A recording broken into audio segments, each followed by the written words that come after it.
Olá, estamos aqui para mais uma aula de filosofia e hoje vamos falar um pouquinho sobre o idealismo de Engels. Engels, parte 1, terá parte 2, 3, mas hoje vamos tratar essencialmente da parte 1 da teoria de Engels. E com certeza você vai aprender bastante com essa nova teoria e esse é o objetivo da aula de hoje, apresentar o idealismo deste pensador. Então, demonstrar a dialética enguiana, como que acontece a dialética, né, a tese, síntese e antítese, que vamos esclarecer um pouco mais, refletir um pouquinho sobre esse idealismo dialético e contextualizar Engels na história. Quem foi Engels, quais foram as suas contribuições e assim por diante. Então, tá aí o nome dele, né, William Frederico Engels. Ele nasceu em 1770, morreu em 1831, natural da Alemanha, né? E é um filósofo bastante importante, muito estudado em todo o contexto filosófico. Estudou e observou os eventos históricos, como a Revolução Francesa. Então, ele participou daquele momento da história da Revolução Francesa, onde se estudou liberdade, igualdade, fraternidade, né? Onde teve ele participou daquele momento que teve ali, a Europa pegava fogo, o período das revoluções, Revolução de 48, 1900, Revolução de 30, enfim, ele teve presente neste momento, questão da queda de Bastilha, todo esse movimento histórico, Engels estava presente. Engels lecionou em diversas universidades, né? Escreveu inúmeros livros, escreveu inúmeras obras, entre contos, entre livros, entre textos, solto bastante coisa. E ele viveu ali também bastante aquele momento de aqui nessas obras suas estão contempladas as suas ideias, mas é bom lembrar que ele tem aquele momento da unificação da Itália, para quem conhece bem a história, unificação da Itália por unificação da Alemanha, né? Ele teve muito presente ali nas ações de Otto Bismarck na Alemanha e as ações de Benito Mussolini na Itália. Enfim, esses governos que ascenderam, que chegaram ao poder após a derrubada da ideia da monarquia, né?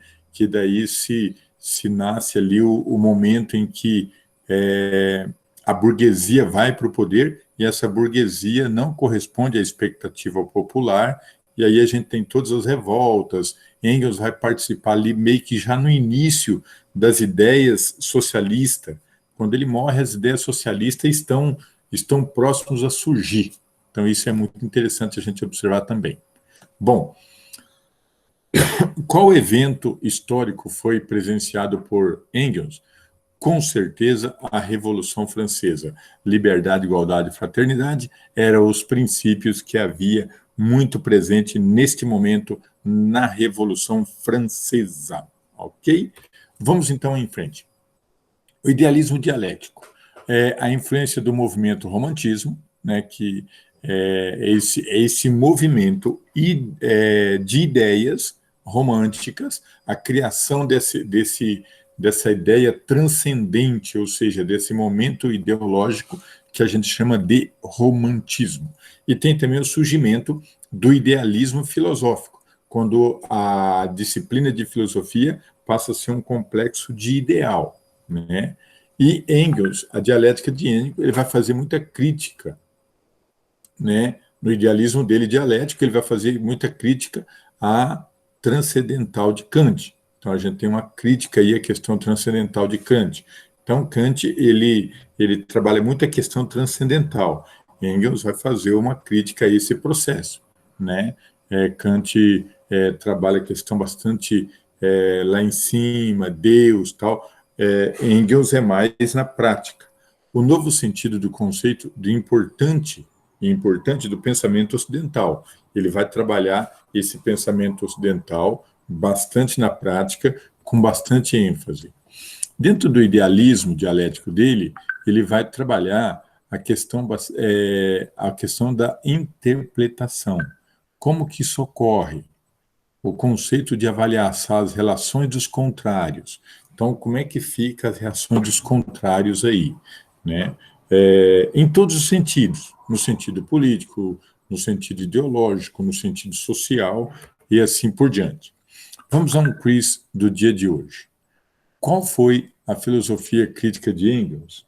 Então, se a gente pegar aí qual foi a filosofia crítica de Engels, a gente vai ter o seguinte: ele trabalhou a filosofia ele fez uma crítica à filosofia transcendental de Kant. Ele faz uma crítica à filosofia transcendental de Kant. Dialética, a filosofia do devir e a criação de uma nova lógica, princípio da contradição. Então, toda vez que eu tenho uma contradição, então eu preciso criar novas verdades. Por exemplo, se eu falo uma verdade para você agora e você não concorda com essa verdade, você cria uma contra-verdade. Aí começa o movimento dialético. Então, se eu disser para você que eu acredito em Deus, se você não acredita, você vai me contrapor. E aí nós começamos o processo dialético, começamos o processo da discussão. E poderá chegar uma terceira pessoa e vai fazer uma conciliação entre eu que acredito, entre você que não acredita, e vai criar uma conciliação. Isso é, eu tenho uma tese, eu acredito em Deus, a antítese, você não acredita em Deus, a síntese é aquele um que vai tentar unir essas duas, esses dois princípios. Só que com esse terceiro, quando ele tentar unir esses dois princípios do não ateísmo e do ateísmo, ele cria uma nova tese, que vai vir um outro, vai criar uma outra, e assim vai, e assim sequencialmente, que é mais ou menos essa figura que está aí, ó. Tese, síntese, antítese, né? Todo homem, tese, todo homem é mau. Antítese, todo homem não é mau. Síntese, existem homens maus, existem homens bons. Só que a síntese já é uma nova tese, que existe homem maus, existe homem bons. Aí vem a antítese novamente. Não, tem gente que nasce mal. Aí vem outro e diz, não, não é que nasce mal. A sociedade cria homens maus e homens bons. Então, isso é a dialética. É esse constante evoluir de uma sociedade. Então, por exemplo, se você pegar o período da igreja, quando a igreja nasce, há uma constante dialética. Quando a política nasce, lá dos reis e rainhas, e o poder totalitário dos faraós, lá de Ramsés até aqui, há uma evolução política. Há uma evolução política. Né? Se pegar, por exemplo, vamos pegar no capitalismo moderno, os carros que estão surgindo agora. Então, é um bom exemplo disso. Então, você tem um carro, um vai lá, cria outro carro, outro vai lá, cria um carro melhor ainda, outro vai lá, avança melhor ainda, um vai faz um com... tinha a direção seca, depois um foi lá, criou uma direção hidráulica, outro foi, criou uma direção, tinha uma direção mecânica, criou uma direção hidráulica, criou uma direção elétrica, e vai essa dialética, até chegar o momento que cria o carro que o dirige sozinho, que já é realidade. Então, essa é a dialética, esse constante evoluir em todos os seus aspectos, seja ele econômico, industrial, filosófico, religioso, pessoal. Hoje, quem tem 15, 16 anos está mudando a maneira de pensar. Você não pensa mais igual quando você tinha 10 anos. Consequentemente, você não pensa agora que você tem 15. Quando você tiver 20, você vai pensar diferente. Quando você tiver 25, 30, a cada 5, 10 anos, a gente muda a nossa maneira de pensar, a nossa maneira de ver o mundo, a nossa maneira de ver a verdade. Isso é dialética. Isso é o processo dialético. Esse é o contexto que envolve. Vamos a mais um quiz. A dialética corresponde a, veja a alternativa, letra B, a partir da tese contraposta por uma antítese chegando a uma síntese. E é isso, o princípio da contradição. Para onde que eu vou? Para a direita ou para a esquerda? Lembrando que um lado é negativo e o outro é positivo. Então, para onde que eu vou e como eu vou? Então, esse princípio da dialética Esse princípio é que cria o sistema dialético, é esse princípio que cria a teoria de Engels. A teoria de Engels, que é o princípio da dialética, o princípio da contradição sempre, que é o princípio que ocorre, né, dentro da história da filosofia. Então, a contradição, a crítica, alguém me criticou, é muito ruim. Não, quando alguém te criticou, é muito bom, porque esse alguém te critica está dando oportunidade, primeiro, para você melhorar. Quem critica está dando oportunidade para você melhorar. Segundo, quando você recebe uma crítica, olha, quem fez a crítica, somente fez a crítica. Se a crítica é positiva ou negativa, depende de você. É você que tem que assimilar ela como positiva. Se alguém diz você tem tal defeito, ok, obrigado. E a partir dali eu vou tentar melhorar esse meu defeito. Se eu conseguir, beleza. Se eu não conseguir, paciência.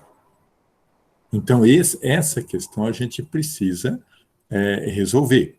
Essa questão a gente precisa resolver. O princípio da contradição. Então, toda crítica é positiva. Por mais que ela seja perversa, por mais que ela seja mal intencionada, não importa se ela for mal intencionada, depende de como você recebe ela. Então, toda crítica a gente deve receber com bons olhos. É a oportunidade que você tem de mudar, é a visão de alguém que está te falando, do qual você pode dar o contrário daquilo que você está oferecendo no momento. Então, esse é o lado bastante interessante da crítica que tem que acontecer em nossas vidas. Engels, então, faz aí o princípio da contradição, está bem claro isso na sua obra. Aí tem a dialética. Ó, era um botão, agora é uma flor, depois vira uma semente, depois vai germinar na terra, vai nascer um pezinho de planta, que vira um pezão de planta, que nasce espinho, que é agressivo, mas nasce outra flor. Aí nasce outra flor, nasce um botão, nasce outra flor, nasce outra semente, e assim, e a sequência vai na vida. E essa é a dialética. Esse nascer, morrer, criar, morrer, nascer, criar. Isso é dialético. E isso é interessante para que a gente entenda como que tudo isso acontece dentro de um contexto social, dentro de um contexto de evolução, seja ela da ciência, seja ela de qualquer área que a gente possa pensar, até nas questões morais nossas. Pode evoluir e pode ganhar novas dialéticas a partir daí. Para Engels, a história. Dialética, então. Uma questão do quiz aí, né? Engels. Para Engels, a história é o quê? Sem sombra de dúvida, dialética, ok? Nós acabamos de ver o conceito de idealismo de Engels, a dialética da história e o contexto histórico de Engels. É muito importante que você revê esse conteúdo, principalmente aprenda bem o que é dialética, porque se você aprender bem o que é dialética, tudo se favorece, porque tudo na nossa vida é dialética. Tudo no nosso contexto é dialético. E só quem propõe a dialética é capaz de evoluir mentalmente. Há pessoas que dizem, eu não vou mudar, não quer mudar, mas aí não é dialética. Então, a nossa proposta é sempre estar atento e evoluindo para um processo dialético. Aí eu quero aprender novos princípios, aí eu quero... Te apresento uma proposta, eu não sei. Não, como não sabe? Não, eu não sei, mas eu vou tentar. Isso é dialética. Eu não sei, mas eu vou tentar. Eu não sei, mas eu vou saber. Eu vou estudar isso. Isso é dialética. Esse contexto é dialética. Mas eu pensava assim. Hoje eu mudei o meu pensamento. Hoje eu penso diferente. É dialética. Não é que você é palha seca. Não é isso. É o seu momento histórico que você... Veja bem, um jovem, um adolescente, quando ele está aí no início do seu namoro, por exemplo, ele O jovem, o adolescente, antes de namorar, ele pensa que namoro é uma coisa. Aí, quando ele começa a namorar, ele vê que é outra. Quando ele começa a namorar firme, quando ele começa a namorar de forma séria, pensando já no casamento, ele vê que é outra coisa ainda. O casamento, ele achava que era uma situação, é outra. O filho, então, toda essa mudança de pensamento, essa mudança de atitude, muitas vezes, esse é o processo dialético. É aí que está a dialética e é aí que está a coisa mais importante a ser vista, a ser revista dentro deste processo. Ok? Foi essa aula, então, que nós fizemos sobre a questão de Engels e voltamos para uma próxima aula.